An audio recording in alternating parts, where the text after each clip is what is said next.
Hi Chintus, ಹೇಗಿದ್ದೀರಾ? ಚೆನ್ನಾಗಿದ್ದೀರಲ್ವಾ? ಹಾಂ, ಇವತ್ತಿನ ದಿವಸ 2ನೇ ತರಗತಿಯ ಪರಿಸರ ಅಧ್ಯಯನದ ಮೊದಲನೆಯ ಪಾಠ ಪ್ರಾಣಿ ಪರಿಚಯ ಅನ್ನುವಂತಹ ಪಾಠವನ್ನು ಇವತ್ತಿನ ದಿವಸ ನಾನು ನಿಮಗೆ ಹೇಳ್ತೀನಿ. ಮಕ್ಕಳೇ, ಈಗ ನಾನು ನಿಮಗೆ ಸುತ್ತಮುತ್ತ ಎಷ್ಟೋ ಪ್ರಾಣಿಗಳನ್ನು ನೋಡ್ತೀರಿ ಅಲ್ವಾ? ಪಕ್ಷಿಗಳನ್ನು ನೋಡ್ತೀರಿ. ಹಾಗಾದರೆ ಈಗ ನಾನು ನಿಮಗೆ ಕೆಲವೊಂದಿಷ್ಟು ಪ್ರಾಣಿಗಳನ್ನು ಪಕ್ಷಿಗಳನ್ನು ತೋರಿಸ್ತೀನಿ. ನೀವೆಲ್ಲರೂ ಕೂಡ ಅದು ಹೇಗೆ ನಡೆಯುತ್ತೆ, ಅದು ಹೇಗೆ ಒಂದು ಸ್ಥಳದಿಂದ ಮತ್ತೊಂದಕ್ಕೆ ಚಲಿಸುತ್ತೆ, ಆಮೇಲೆ ಅದಕ್ಕೆ ಕಾಲುಗಳು ಎಷ್ಟದವ, ಮೀಸೆಗಳು ಎಷ್ಟದವ, ಅದು ಏನು ಆಹಾರ ಸೇವಿಸುತ್ತೆ ಅನ್ನೋದ್ರ ಬಗ್ಗೆ ಸಂಕ್ಷಿಪ್ತ ವಿಷಯಗಳನ್ನು ನಿಮಗೆ ನಾನು ಹೇಳ್ತೀನಿ. ಮಕ್ಕಳೇ, ನಾನು ನಿಮಗೆ 1ನೇ ಚಿತ್ರವನ್ನು ತೋರಿಸ್ತೀನಿ ನಿಮಗೆ. ಇದು ಯಾವುದು ಚಿತ್ರ ಮಕ್ಕಳೇ? ನಾಯಿ ಅಲ್ವಾ? ನಾಯಿ ನೋಡಿರಲ್ವಾ ಹೆಂಗೆ ಓದಿರುತ್ತ ಅಲ್ವಾ? ಹಾಗಾದರೆ ಅದು ಕಾಲು ಎಷ್ಟಿದ್ದಾವೆ ನೋಡಿ ಮಕ್ಕಳೇ. 4 ಕಾಲುಗಳಿದ್ದಾವೆ. ಬಾಲ 1 ಬಾಲ ಇದೆ ಅಲ್ವಾ? ನೋಡಿ ಮಕ್ಕಳೇ, ಅದು ಹೇಗೆ ಚಲಿಸ್ತೈತೆ ನೋಡಿ. ಆಯಿತು, ಇನ್ನೊಂದು ಚಿತ್ರ ತೋರಿಸ್ತಾ ಇದ್ದೀನಿ ನೋಡಿ. ಯಾವುದದು? ಹಸು, ಆಕಳು ಅಂತ ಕರಿತೀವಿ ಅಲ್ವಾ? ಅದಕ್ಕೆ ಎಷ್ಟು ಕಾಲುಗಳಿದ್ದಾವೆ? 4 ಕಾಲುಗಳಿದ್ದಾವೆ ಅಲ್ವಾ ಪುಟಾಣಿಗಳೇ? ಬಾಲ ಎಷ್ಟಿದೆ? ಬಾಲ 1 ಬಾಲ ಇದೆ. ಅದು ಹೇಗೆ ಚಲಿಸುತ್ತೆ? ಯಾವುದರ ಸಹಾಯದ ಮೂಲಕ? ಕಾಲಿನ ಸಹಾಯದ ಮೂಲಕ ಚಲಿಸುತ್ತೆ ಅಲ್ವಾ? ಹಸು ನಮಗೆ ಏನು ಕೊಡುತ್ತೆ ಮಕ್ಕಳೇ? ಹಾಲು ಕೊಡುತ್ತೆ. ನೋಡಿ ಮಕ್ಕಳೇ, ಎಲ್ಲರೂ ನೋಡಿ. ನೋಡ್ತಾ ಇದ್ದೀರಲ್ವಾ? ಮಕ್ಕಳೇ, ಹಾಗೇ ಬನ್ನಿ. 3ನೇದು ಯಾವುದು? ಕುರಿ. ಕುರಿಗೆ ಎಷ್ಟು ಕಾಲಿದ್ದಾವೆ ಮಕ್ಕಳೇ? ಅಲ್ವಾ? 4. 4 ಇದ್ದಾವೆ.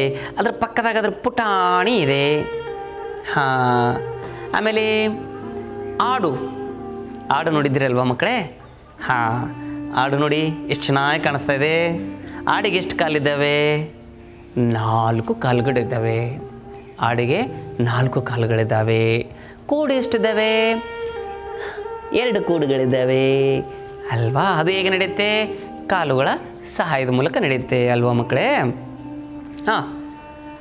ಈಗ ಮತ್ತೆ ಒಂದು ಚಿತ್ರ ತೋರಿಸ್ತಾ ಇದ್ದೀನಿ ಮಕ್ಕಳೇ ನಿಮಗೆ. ಅದನ್ನು ನೋಡಿ. ಏನದು? ಮೀನಾ, ಫಿಶ್ ಅಲ್ವಾ? ಈ ಮೀನ ಯಾವುದರ ಸಹಾಯದ ಮೂಲಕ ಚಲಿಸ್ತೈತಿ? ಈಜು ರೆಕ್ಕೆಗಳಿದ್ದಾವಲ್ವ ಅದಕ್ಕೆ. ಈಜು ರೆಕ್ಕೆಯ ಮೂಲಕ ನೀರಿನೊಳಗೆ ಚಲಿಸುತ್ತೆ. ನೀರು ಬಿಟ್ಟು ಹೊರಗಡೆ ಬಂದರೆ ಅದು ಸತ್ತು ಹೋಗಿಬಿಡುತ್ತೆ ಅಲ್ವಾ? ಮುಂದೆ ಏನು ನೋಡ್ತಾ ಇದ್ರಿ ಮಕ್ಕಳೇ? ಈ ಪಕ್ಷಿ ನೀವು ನೋಡಿದ್ದೀರಾ? ಯಾವ್ದು ಹೇಳಿ? ಕಾಗೆ. ಇದಕ್ಕೆಷ್ಟು ಕಾಲುಗಳಿದ್ದಾವೆ? 2 ಅಲ್ವಾ? ಮುಂದೆ ನೋಡಿ ಕೊಕ್ಕೆ. ಅದ್ರ ಸಹಾಯದ ಮೂಲಕನೇ ಆಹಾರ ಸೇವಿಸುತ್ತೆ. ಈ ಪಕ್ಷಿ ಕಾಗೆ ಅಂತ ಕರಿತೀವಿ ಇದಕ್ಕೆ ನಾವು. ಈ ಕಾಗೆ ನೀವು ನೋಡಿರ್ತೀರಿ, ಗಿಡ ಮರಗಳಲ್ಲಿ ಇರ್ತೈತಿ. ಮತ್ತೊಂದು ಚಿತ್ರ ತೋರಿಸ್ತಾ ಇದ್ದೀನಿ ನಿಮಗೆ. ಇವೇನಪ್ಪ ಅಂದರೆ ಇರುವೆಗಳು. ಇರುವೆಗಳು ನೋಡಿರ್ತೀರಲ್ವಾ? ಅದ್ರ ಮೂಲಕ ಕಚ್ಚಿಸ್ಕೊಂಡಿರ್ತೀರಲ್ಲ, ಕಚ್ಚಿಸ್ಕೊಂಡಾಗ ಖುಷಿ ಆಗತ್ತ ನೋವಾಗತ್ತ? ಹೌದಲ್ವಾ? ಕಚ್ಚಿದ ಅಂತ ಹಿಂಗೆ ಕೈ ಸಿಕ್ಕಿಬಿಡ್ತೀರಿ ನೀವು, ಹೌದಲ್ಲ? ಆ ಇರುವೆ. ನೋಡಿ ಮಕ್ಕಳೇ, ಇರುವೆಗಳು ಎಷ್ಟು ಸಾಲಾಗಿ, ಎಷ್ಟು ಒಗ್ಗಟ್ಟಿನಿಂದ ಹೋಗ್ತಾ ಇದ್ದೇವೆ, ಎಷ್ಟು ಶಿಸ್ತಿನಿಂದ ಸಾಲಿಡಿದು ಹೋಗ್ತಾ ಇದ್ದೇವೆ. ಹಾಗೆ ನೀವು ಪ್ರಾರ್ಥನೆ ಆದ ಬಳಿಕ ವರ್ಗ ಕೋಣೆಗೆ ಹೋಗುವಾಗ ಇದೇ ಥರ ಲೈನ್ ಬೈ ಹೋಗ್ತಾ ಇರ್ತೀರಿ ಮಕ್ಕಳೇ. ಈಗ ನಾನು ನಿಮಗೆ ಇಷ್ಟು ಪ್ರಾಣಿಗಳನ್ನು, ಪಕ್ಷಿಗಳನ್ನು, ಇವೆಲ್ಲವುಗಳನ್ನು ತೋರಿಸಿದ್ದೀನಿ ಈಗ ನಿಮಗೆ ನಾನು ಅಲ್ವಾ? ಇದ್ರಾಗ ನಾನು ನಿಮಗೆ ಪ್ರಶ್ನೆ ಕೇಳ್ತೀನಿ. ನೀವು ನೋಡಿರುವಂತಹ ಕೆಲವೊಂದಿಷ್ಟು ಪ್ರಾಣಿಗಳಿದ್ದರೆ, ಪಕ್ಷಿಗಳಿದ್ದರೆ ನಿಮ್ಮ ಪುಸ್ತಕದಲ್ಲಿ ಬರಿಬೇಕು. ಬರಿತೀರಲ್ವಾ? ನಿನಗೆ ತುಂಬ ಇಷ್ಟವಾಗಿರುವಂಥ ಪಕ್ಷಿ ಯಾವುದು? ಯಾವ ಪಕ್ಷಿ ನಿಮ್ಗೆ ತುಂಬ ಇಷ್ಟ ಆಗುತ್ತೆ?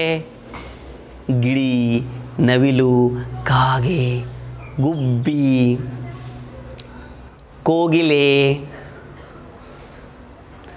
ಸಾಕಷ್ಟು ಪಕ್ಷಿಗಳನ್ನು ನೀವು ನೋಡಿರ್ತೀರಲ್ವಾ? ಅದು ತುಂಬ ಇಷ್ಟ ಆಗುತ್ತೆ ಅಲ್ವಾ ನಿಮಗೆ?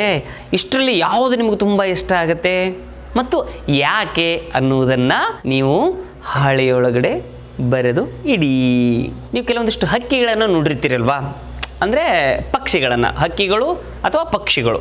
ಆ ಪಕ್ಷಿಗಳು ಕಾಳುಗಳನ್ನು ಹಾಕ್ತಾ ಇರ್ತೀರಲ್ವ ನೀವು, ಆ ಕಾಳುಗಳನ್ನು ತಿನ್ನುತ್ತೆ ಅಲ್ವಾ?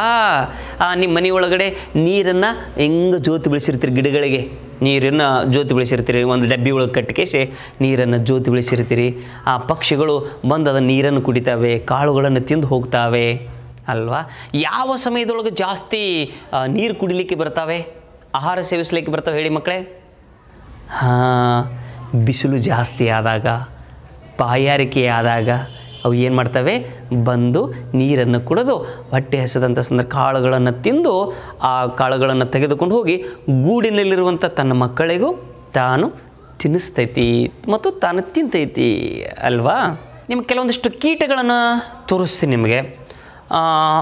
ನೋಡಿ, ಈಗ ಮೊದಲನೇ ಕೀಟ, ಇದಕ್ಕೆ ನೀವು ಏನಂತ ಕರಿತೀರಿ? ಪಕ್ಕಾ ಗ್ರಾಮೀಣ ಭಾಷೆಯೊಳಗೆ ಜೊಂಡಗ ಅಂತ ಕರಿತೀರಿ ಅಲ್ವಾ? ಇದಕ್ಕೆ ನಾವು ಜಿರಳೆ ಅಂತ ಕರಿತೀವಿ. ನೀವು ಆಡೋ ಭಾಷೆಯೊಳಗೆ ಜೊಂಡಗ ಅಂತ ಕರಿತೀರಿ. ಅದರ ಕಾಲುಗಳು ನೋಡಿ ಎಷ್ಟಿದ್ದಾವೆ? 6 ಕಾಲುಗಳಿದ್ದಾವೆ, 2 ಮೀಸೆಗಳಿದ್ದಾವೆ ಅಲ್ವಾ? ನೋಡಿ ಅದು ಹೇಗೆ ಚಲಿಸ್ತೈತಿ ನೋಡಿ ಮಕ್ಕಳೇ. ಕಾಲುಗಳ ಮೂಲಕ ಒಂದು ಸ್ಥಳದಿಂದ ಮತ್ತೊಂದು ಸ್ಥಳಕ್ಕೆ ಚಲಿಸ್ತೈತಿ. ಆಮೇಲೆ ಸೊಳ್ಳೆ ಮಕ್ಕಳೇ, ಅದು ಆಹಾರ ಏನು ಸೇವಿಸುತ್ತೆ ಹೇಳಿ? ರಕ್ತವನ್ನು ಸೇವಿಸುತ್ತೆ. ಅದು ಬಂದು ನಮಗೆ ಕಚ್ಚಿದ ಕೂಡ ನಾವು ಏನು ಮಾಡ್ತೀವಿ? ಪಟ್ಟನ ಹೊಡೆದು ಹಿಂಗೆ ತೊಗೊಂಡು ಹಿಂಗೆ ಮಾಡಿ ಹಿಂಗೆ ಒಗೆದು ಬಿಡ್ತೀವಲ್ವ? ಎಷ್ಟು ಸಿಟ್ಟು ಪಾಪ, ಅದಕ್ಕೂ ಆಹಾರ ಸೇವಿಸ್ಲಿಕ್ಕೆ ಬಂದಿರ್ತೈತಿ. ಹಾಗೆ ಚಿತ್ರಹಿಂಸೆ ಕೊಡಬಾರ್ದು, ಆಮೇಲೆ ಅದನ್ನು ಓಡಿಸಿಬಿಡಿ, ಅದು ಹೋಗಿಬಿಡ್ತೈತೆ ತನ್ನ ಪಾಡಿಗೆ ತಾನು. ಇನ್ನೊಂದು ಕೀಟನ ತೋರಿಸ್ತೀನಿ ನಿಮಗೆ. ಇದನ್ನು ಎಲ್ಲರೂ ಹೊಲಗಳಲ್ಲಿ ಹೋದಾಗ ನೀವು ನೋಡಿರ್ತೀರಿ ಪುಟಾಣಿಗಳೇ, ಇವನ್ನೆಲ್ಲ ಮಿಡಚೆ ಅಂತ ಕರಿತೀವಿ ಅದಕ್ಕೆ ನಾವು ಅಲ್ವಾ? ಮಿಡಚೆ ನೋಡಿ ಹೇಗಿದೆ ನೋಡಿ, ಬಣ್ಣದ ಮಿಡಚೆ. ಮಿಡಚೆ ನೋಡಿ ಮಕ್ಕಳೇ. ಆಮೇಲೆ ತಗಣಿ ಅದು ಭಾಳ ಡೇಂಜರ್. ಅದು ತಗಣಿ, ಅದು ಕೂಡ ರಕ್ತವನ್ನು ಹೀರುತ್ತೈತಿ, ಅದು ಕೂಡ ತೆಳ್ಕೋಂತ ಹೋಗುತ್ತೆ. ಈಗ ನಾನು ಇಲ್ಲಿ ತನಕ ಇವೆಲ್ಲವುಗಳನ್ನು ಹೇಳಿದ್ದೀನಿ. ಈಗ ಈ ಬೋರ್ಡಿನ ಮೇಲೆ ಹೊಂದಿಸಿ ಬರೆಯೋದನ್ನು ಹಾಕ್ತೀನಿ. ನೀವೆಲ್ಲರೂ ಕೂಡ ಅದಕ್ಕೆ ಸರಿಯಾಗಿ ಉತ್ತರವನ್ನು ಹೇಳಬೇಕು. ಸರಿನಾ? ಈಗ ಆ ಕಡೆ ಚಿತ್ರಗಳನ್ನು ಹಾಕ್ತಾ ಇದ್ದೀನಿ. ಈ ಕಡೆ ಹೆಸರುಗಳಿದ್ದಾವೆ. ಆಮೇಲೆ ಅದು ಎ ಸೆಕ್ಷನ್ನು, ಇದು ಬಿ ಸೆಕ್ಷನ್. ಅದು ಎ, ಇದು ಬಿ ಆಗುತ್ತೆ. ನೀವೇನು ಮಾಡೋಕ್ಕಪ್ಪ ಅಂದರೆ ಯಾವುದಕ್ಕೂ ಹೊಂದಾಣಿಕೆ ಆಗ್ತೈತಿ ಅಂತಕ್ಕಂಥದ್ದು. ಇವು ಕೀಟಗಳ ಹೆಸರುಗಳನ್ನು ನೀವು ಹೇಳಬೇಕು. ಕೀಟಗಳ ಹೆಸರುಗಳನ್ನು ನೀವು ಹೇಳಬೇಕಾಗತ್ತೆ. ಮಕ್ಕಳೇ, ಈಗ ಒಂದು ಆಟ ಆಡೋಣ. ನಾನು ಆಟ ಆಡ್ತೀನಿ, ನೀವು ಆಟ ಆಡೋಣ. ಈಗ ನೋಡಿ, ಒಂದಿಷ್ಟು ನಿಮ್ಮ ಮನೆಯೊಳಗೆ ಕುಂಕುಮ ಇದ್ರೆ ತಗೊಳ್ಳಿ, ಬಣ್ಣಗಳಿದ್ರೆ ಪೌಡ್ರುಗಳಿದ್ರೆ ತೆಗೆದುಕೊಂಡು ನಿಮ್ಮ ಹೆಬ್ಬರಳು ಇರುತ್ತಲ್ವ, ಹೆಬ್ಬರಳು, ಆ ಹೆಬ್ಬರಳನ್ನು ಅದ್ರಾಗ ಎದ್ದಿ ಹಾಳೆಯ ಮೇಲೆ ಆ ಹೆಬ್ಬಟ್ಟನ್ನು ಹೋಗಿ ಹೀಗೆ ನಂತರ ಇಡೀ ಮಕ್ಕಳೇ. ಈಗ ನಾನೊಂದು ಚಿತ್ರ ತೆಗಿತೀನಿ. ಯಾವ ತೆಗಿಲಿ? ಮೀನು ಚಿತ್ರ ತೆಗೆದುಬಿಡ್ತೀನಿ. ಈ ಥರ ಬಿಡಿಸ್ಬೇಕು. ಇನ್ನೂ ಒಂದು ಚಿತ್ರ ತೆಗೆಯೋಣ. ಆಮೆಯನ್ನು ತೆಗೆಯೋಣ. ಆಮೆಯ ಚಿತ್ರ. ನೋಡಿ ಮಕ್ಕಳೇ, ತಯಾರು ಮಾಡ್ತಾ ಇದ್ದೀನಿ ಆಮೆಯ ಚಿತ್ರ. ನೀವು ಇದೇ ಥರ ಪ್ರಯತ್ನ ಮಾಡಬೇಕು. ಈಗ ಸಿದ್ಧ ಆಯಿತು. ಪಕ್ಷಿ ಹೇಗೆ ಆ ಒಂದು ಸ್ಥಳದಿಂದ ಮತ್ತೊಂದು ಸ್ಥಳಕ್ಕೆ ಹೋಗುತ್ತೆ? ರೆಕ್ಕೆಯ ಮೂಲಕ. ಒಂದು ಸ್ಥಳದಿಂದ ಮತ್ತೊಂದು ಸ್ಥಳಕ್ಕೆ ರೆಕ್ಕೆಗಳ ಮೂಲಕ ಹಾರಿ ಹೋಗುತ್ತೆ. ಹೌದೋ ಅಲ್ವೋ? ಕಪ್ಪೆ ನೋಡಿದ್ದೀರಲ್ವ? ಒಂದು ಸ್ಥಳದಿಂದ ಕಪ್ಪೆ ಹೆಂಗೆ ಮಾಡುತ್ತೆ? ಜಿಗಿತೈತಿ, ಕುಪ್ಪಳಿಸುತ್ತದು.